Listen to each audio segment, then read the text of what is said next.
And with that being said, I'd like to introduce our first speaker, if he's ready to go. Are you ready to go? Outstanding. All right, so Sam Killermann, come on up here. The key thing that I want to say about Sam is that he is hilarious. He has done everything from write books to give TED Talks, or TED Extension Talks, but it counts. And I am delighted to have him up here talking about an exploration of gender. So with that said, here's Sam Killermann.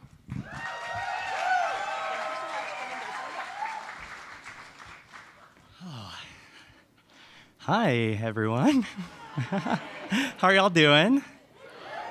All right, that's an appropriate answer. I'm so excited to be here. This is so different from most of what I do, and I'm really thrilled. One, I said y'all, and you didn't give me really dirty looks. When I'm up north, that never happens, so I'm happy to be able to be working in my home, so that's great. This is going to be quick and in a good way, not in a bad way. This is sex night, I'm sorry. It'll be long enough. We'll be good. We'll all be good. Sorry. I don't normally use clickers, and I don't normally have a beer. I present at middle schools a lot, where this would be considered a little inappropriate. You have to drink before. No.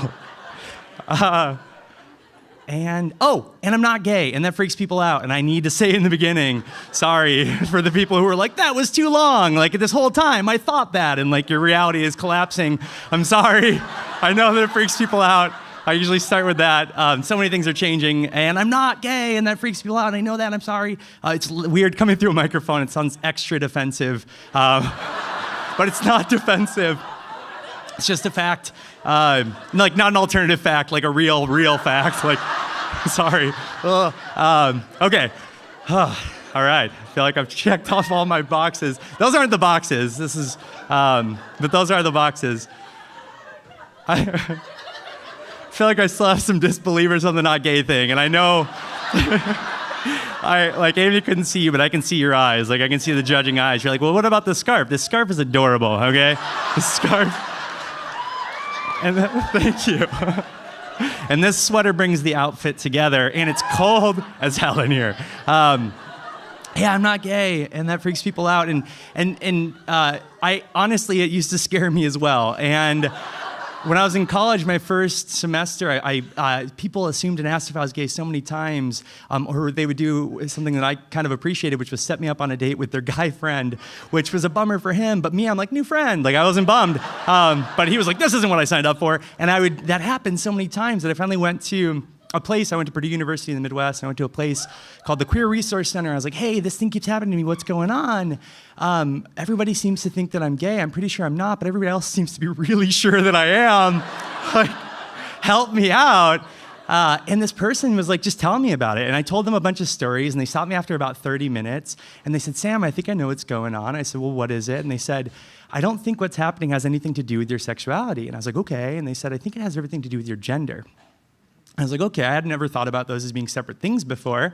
And they said, and they said this like really nicely. They were like, you're a feminine guy. And like, they said it as if I was gonna be like, no, I'm not. Like, I don't know how I would even be like upset about that. Like, that wasn't news to me. I'm like, like, I don't know how to even push back. I don't know, anyway. And they were like, you're pretty. And I was like, I am pretty. Like, that's what I go for. Like, you get me. Like, if in the morning I wake up and like, step one, become more pretty. If someone's like, you're looking very handsome today, I'd say that I'm doing it wrong. Like, that is not my goal. And they said that, and they were like, and when people see a pretty man, they assume that he's gay. And I knew that. Like, I knew that. I had done that about other people, but for whatever reason, I was like, other people can be stereotypes. Oh, I'm a snowflake. Like, I saw myself as exceptional to that, which is embarrassing, but I have beer, so it's okay. And it was in that moment that I realized that gender is far more complex than I realized before, and also that gender and sexuality were separate things. So I knew what was going on, but that didn't stop it from happening. The big thing that changed was I became really obsessed with this idea of gender, and that's what I'm excited, because tonight, the beer is different. The crowd, I can swear here, I assume, right? Yeah, fuck yeah, cool. I love swearing, it's my favorite. And I'm going to say it again. Someone said, that's hot. Okay, moving on. No more requests from the darkness, unless you want to. And tonight I get to talk about like the thing that I've been nerding about for years, which is gender. And I so often talk about the finished product, but I don't talk about like how I got there. And tonight that's what I'm going to talk about. So tonight this talk will include this, which is me manspreading with Katie Couric, this, which is a picture of a toilet that I drew, and this, which is a version of the genderbread person that I created. So I feel like I'm getting ahead of myself. This is where I really want to start. This is where most of us think about gender, right? If this wasn't even in the context of a talk about gender and I put 2 boxes on a screen, a lot of you would immediately or innately understand what those boxes mean, right? Like you could even put labels on them. If that wasn't a big enough sell, if they were like this, there'd be no question, right? You know what those boxes mean. And if you need the labels, we got them. This is, for many people, gender, right? Like this is the extent to which many people have thought through or considered or complicated gender. And this is where I was very much growing up. I was socialized like many of you in a society where there were 2 genders and you were one or the other. And if you were in any way not fitting within one of those small boxes, you were wrong. I grew up feeling like I was wrong. I was like broken or less than. And this way of thinking about gender doesn't create room for what I just told you about, which is a person who is feminine and also a man, which is what I am. And it's incomplete. So this is where it started for me, and this is where a lot of us probably still are. A lot of people may be comfortable within these boxes, and that's totally okay, but for a lot of people, that's not the case. How many of you could think about, or I would just ask you to think about this, like where, if I were asking you like your gender, how you identify yourself, think about yourself within one of these 2 boxes, or how you express gender, the way that you present yourself. Think about that within one of these 2 boxes just for a second. That's not a lot of room. And that's where this comes in. So the genderbread person is a handy, cute, adorable model for talking about and teaching and understanding gender. And this is the first version of the genderbread person that I created. The genderbread person has existed in a lot of different ways throughout many decades. If anybody's familiar with Alfred Kinsey's work, you can probably see some of the Kinsey scale in here. If you're familiar with like a lot of other feminist or queer theory, you can see a lot of different ideas presented. And I had been talking about that thing that I told you about, like that idea that people constantly assume that I'm gay and I'm not on stage for quite a while. And after the shows, I do comedy shows about that. And after the shows, I'd always get questions of like, well, how does that work? And eventually, someone I was dating at the time said, you need to start writing about that. You answer those questions all the time, start writing about it. And I published my first version of this. So this was my take on an idea that had been around for a while. My blog that I published it on at the time had 7 readers, and I was like, you are my favorite. I got up to 11 after that. I was like, double digits. And I had no idea that it would be anything but something that I'd be able to share with people after the shows to be like, I don't have a lot of time to get into this, but I wrote this article, and it explains everything that I'd want to say. One of the interesting things that happened was this idea spoke to a lot of people in a way that they had never been spoken to about gender. They saw this, and for the people who on that slide before struggled with seeing themselves neatly in one of those 2 boxes, they saw a lot more room here, right? So I want to, before everybody keeps reading this, just kind of block out and just focus on this other part of the model. So instead of those continuums or those spectrums, just this part of the model is kind of overwhelming for people. A lot of people don't think about the fact that gender has component parts. Like gender has your biological sex. That's the first thing that everybody thinks about, the physical characteristics that make up our body. Internal anatomy, external anatomy, things we're born with, things we develop. Penises and vaginas, that's the first thing that everybody talks about. Body hair, the pitch of your voice, all of these are aspects of anatomical or biological sex. Gender identity, how you make sense of yourself in your head, who you know yourself to be, based on how much you align or don't align with what you understand the options for gender to be. And those options are completely based on what you were socialized to understand what gender is. Gender expression, this is what I was talking about before. I'm a pretty man, I'm a feminine person. This is the ways that we present or perform gender through our actions, our clothing, our demeanor, even the way we sit, the Katie Couric manspreading example. Everything is, for many people, is seen through a gendered lens. And then finally, attraction. So this often gets conflated with gender, sexual orientation, or the ways that we experience attraction to other people. It's not really the same as gender, but we often blur them together. A good way to think about sexual orientation or attraction that's sexual versus romantic, that's something that's really helpful for people to get away from the gender stuff, is what is romantic attraction? What is sexual attraction? We're going to be hearing a lot about that stuff. Well, not a lot, but in Heather's talk, we're going to be hearing about different relationship configurations. And if you're struggling with, like, how could that be more complicated than gender? Like, romantic attraction is if you see someone and you're like, Sexual attraction is when you see someone, you're like, right? It's that simple. So that complicates gender already, but the other thing that a lot of you who are reading ahead, nerds, noticed was something else that was complicating gender, which was presenting gender on this spectrum, or presenting gender, instead of just being in boxes, as existing on a spectrum. There's this great data that's coming out of the UK and other places that says the majority of millennials and Generation Z people see themselves or see their gender as existing somewhere on a continuum. So you could think about gender as existing this way, like it was in the model. If it helps, I can color it for you. But this would be an idea that on one side you have man, on the other side you have woman, or on one side you have femininity, and the other side you have masculinity. And a lot of people might see themselves as identifying on either one of those ends or somewhere in between. More complicated than boxes, but it still presents some issues. And I'll show you, so imagine that you were a person who identified with a lot of what you understand woman to mean. And not completely, not all the way to the tip, but pretty close. Or you're on the other side, and you identify with what you'll understand to be man to be, or man to mean. Again, not all the way. Or maybe you're like G.I. Joe meets Ken doll, meets every man in detergent ads who's I don't know how to do this. That's you. You're right there. You're I've never seen a dishwasher. That's you over there. Now, maybe you identify or you understand yourself to be what you understand man and woman to be. You're combinations of both. Maybe you think of yourself as being a lot of man and a lot of woman. So maybe you'd see yourself in the middle. Well, maybe you see yourself as not a lot of man and not a lot of woman, identifying somewhat with both those ideas, or as presenting some masculinity and some femininity. You'd be in the same place. And that's an issue, right? That same data point, that same plot represents two vastly different ways of experiencing something. So that was a problem. And when I presented, or when I wrote and published that first version, or my first version of the genderbread person, that was a problem that I hadn't solved. And what I did was, I knew that was a problem, because this was a way of thinking about this that didn't even work for me. To understand yourself in this way, it reinforces this idea that to be more of one thing, you have to be less of the other. To be more feminine, you have to be less masculine. Or to identify more with what you understand man to be, you have to identify with less of what you understand woman to be. But that's not the way that a lot of us, or I would say even most of us, actually experience gender.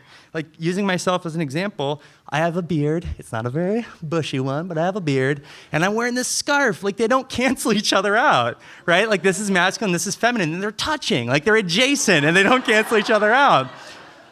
So there has to be a better way. That's what I was thinking. This was a few years ago. So what I did was I published on my website, I want to make this better. I published this image, and I was let's make this image better. Let's make the genderbread person better. Let's make it more inclusive of people of different experiences of the gender, and more accurate. And I didn't know what would happen. When you publish a call for help online, you can get a lot of different things. The internet is basically just Craigslist without the domain. Everybody on the internet is Craigslist. And I didn't know what would happen. And I was really surprised when thousands, over 10,000 people wrote into me. They wrote emails, they sent me tweets, they sent me Facebook messages, and they shared with me what they wanted to see happen. They shared with me either experiences that they've had with gender, they told me about their gender and who they were, or they pointed out problems with the original model that I published, my first version, or they just said, I hate you, that happened too. Craigslist. And I took all that feedback and I tried to make sense of it, and that was overwhelming.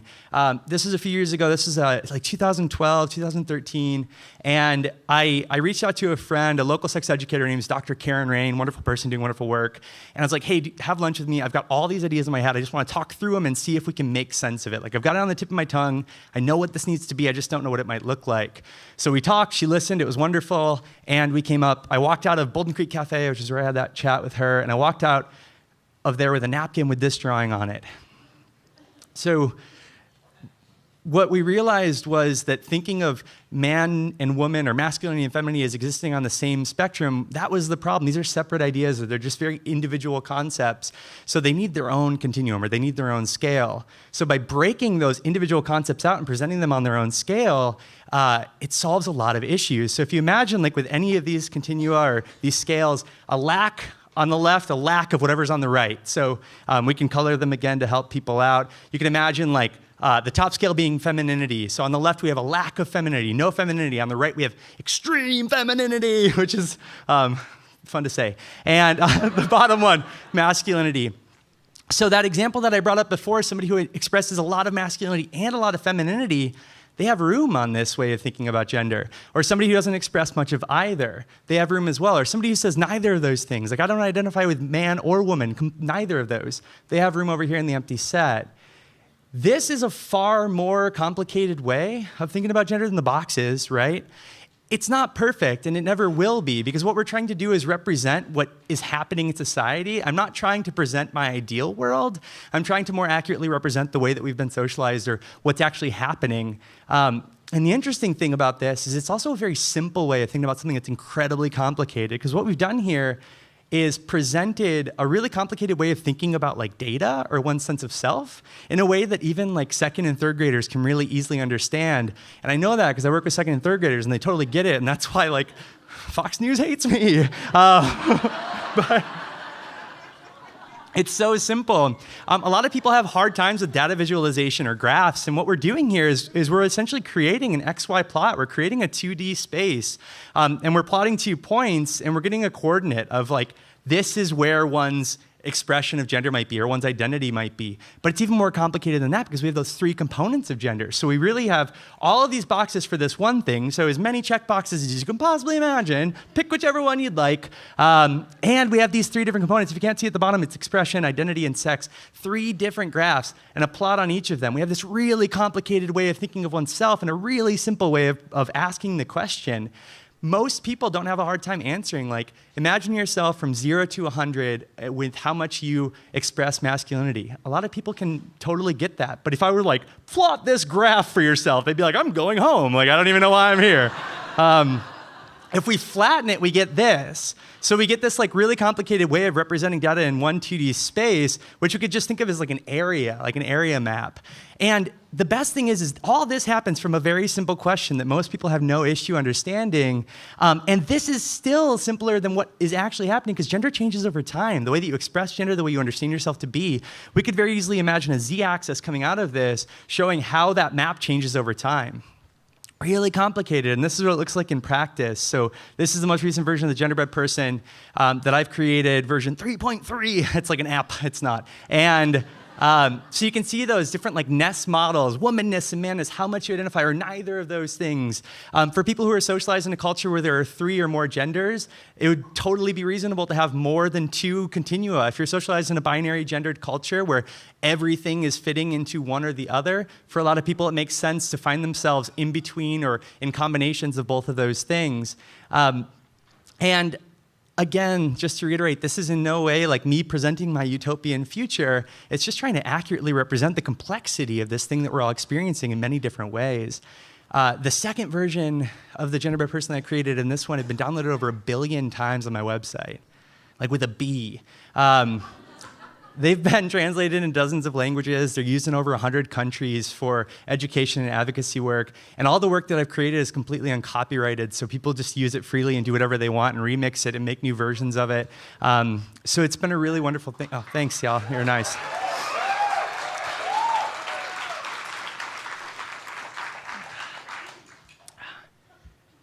So with that, what we've done is we've gone from this like dualistic way of looking at something, moved through a more complicated or more complex way, but that still relies on that dualism, into something that's fully cognitively complex, this idea that you can embody nests of 2 different things. They're not necessarily opposite. More of one doesn't equal less of the other.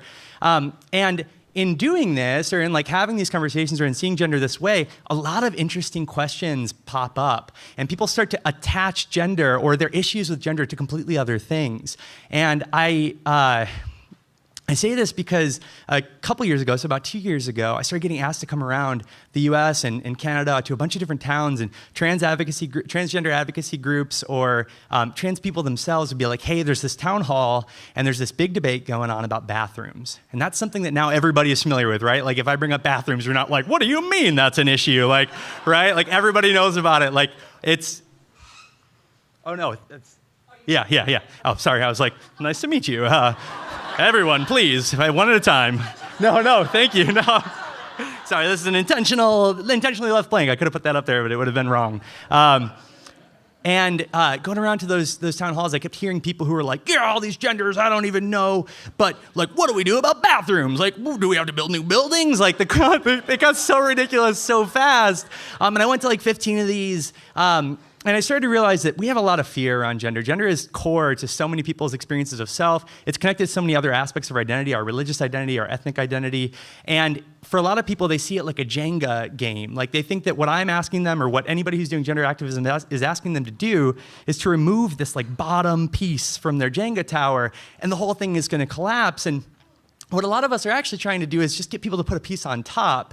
And that analogy really comes through with the bathroom thing, because people lost their shit about bathrooms, and they still are. And one of the big issues that kept happening was like, what do we put on the door? Like, I don't even know. Like, all those check boxes. What do we have, 200 bathrooms, 200 signs? Like, it was so absurd. So I was really angry one time, and I was in Philly, and I was in a coffee shop. I was like, that's not the problem. I'll tell you what to put on the door. You put a toilet on the door. Like, that's what you put on the door. Like, right? So, thanks. So I drew that picture of a toilet and I published it on my website, and now people are putting toilets on the door. So it became a thing, and it's like all over the place. Again, uncopyrighted, people just use it. Like that's a text a friend sent me yesterday. I was like, ooh, that is good color contrast. Austin Airport has this, the White House had it. I don't think it does anymore. And I share this with you because I want to, like, when we think about gender, it's so easy. Gender does influence everything, and it bleeds into everything, and that's absolutely true. Gender is one of the primary lenses through which we see everything and through which the world sees us, but everything doesn't have to be complicated. And the bathroom thing is pretty simple. Like, let people pee, let people poop, okay? Like, it's not that complicated. And then that brings us to the last thing that I want to share with you, which is something that just happened 2 days ago. I was in this documentary with Katie fucking Couric. I don't think she goes by that, but that's what I'm calling her. Called Gender Revolution. I was asked to do this last September, and I wasn't sure if I wanted to do it because I was like, I don't know if I'll be able to keep the body fluids in. And that's like a very, anyway, moving on. And I did it. And I'm sharing this with you because this happened on National Geographic. Did anybody tune in? It came out on Monday. Did anybody watch it? Cool, like one of you. So it's really getting out there. So that kind of undermines the point I was about to make, but that, like, this conversation isn't going to stop with the bathrooms. Like, this is a conversation, this is like an investigation that we all need to do as a global community, as an Austin community, as just your family. And this documentary, if you did see it, I'd love to chat and hear your feedback. I in no way, like, had any say over what was done or, like, the scope of it. I was just, like, this small part. But being part of this really got me thinking about so many things. It kind of overwhelmed me, just how fundamental this is for so many people and how big of a question this is and how much things have changed in the course of like 5 years. 5 years ago, if I said the word transgender on stage, no one would have known what it meant. And now I didn't even feel like I had to define it because it's not jargon anymore, right? And this documentary and being part of it was pretty incredible in that way. And also, like, this is me, like, realizing that. And noticing that Katie Couric had bird poop in her hair. Yeah, like the thing started, and Katie's like, so let's talk about penises and vaginas. And I was like, oh no, a bird just pooped in her hair. And there were like 20 people watching us. She had like people for her hair and her makeup, and I had nobody. And nobody said anything. I was like, you people are gonna let me tell her? Like, you're gonna make me the messenger? Anyway, that's not what this is about. Sorry, whole other story. But like, as we were doing this is us manspreading. Katie out manspreaded me. I was just talking about how gender is invasive and gender like is part of every aspect of our life. And then this other thing, and I was just thinking about, like, I've been thinking about this for over 10 years. I've been nerding out. I've been excited. I've been like obsessed with this. I've talked with tens of thousands of people about their gender. And in this whole process, we were talking for several hours. I just realized how few answers I had and how few answers we have as a people. We don't have good science about this. A lot of people spout like medical studies, but a lot of them are problematic at best. There's this great book that I recommend called Brainstorm, the issues with research and sex differences. Check it out, Rebecca Jordan. But anyway, just how few answers we have. And I was thinking about that. I was like, we don't know anything. And that's what I've learned the most is we know so little. And then this happened. She touched my knee. In case you can't see, we got that. And I was like, but I know I'm not gay, because the way that hit me. And when my partner saw this, I found out that I might be poly, because she was like, when are we going to invite Katie over for taco bowls? I don't know how to... I want to end with a Katie Couric quote. What is it? Is it bird poop? Can you get it? Oh, no, that's not the one. This is the one I want to end with. This is a quick talk. It was a crash course, and I hope that, if nothing else, you can agree with this, that we're all a lot more complicated than we've assumed. Thank you all so much. I appreciate it.